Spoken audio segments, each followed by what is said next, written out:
Eto na nga, nagpunta ako sa Ungpin bago mag New Year. So today is February 15. So 2 days na lang New Year na. Ayan po, ang daming tao. So gusto ko sanang kumain ng siopaw ba yun? Oo, siopaw, fried siopaw. Ang problema, napakadaming pila. Ayan. Kung he pat choy. Kung he wat chay. So, eto. Umulan pa nga po. At ako'y nahihirapang lumakad. So, naghahanap ako ng pwedeng bilhan dahil ako'y gutom na. So, ganito pa lang po to ha.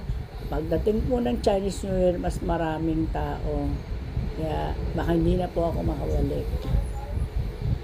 After na lang ng New Year. So, ayan, may mga gulay, may mga pinya, pampaswerte. Ayan, daming tao sa gilid, gedli, avocado.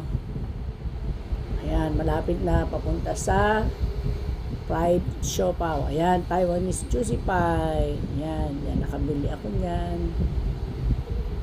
Pero hindi ko na nakuhaan. So, dito sa part na ito,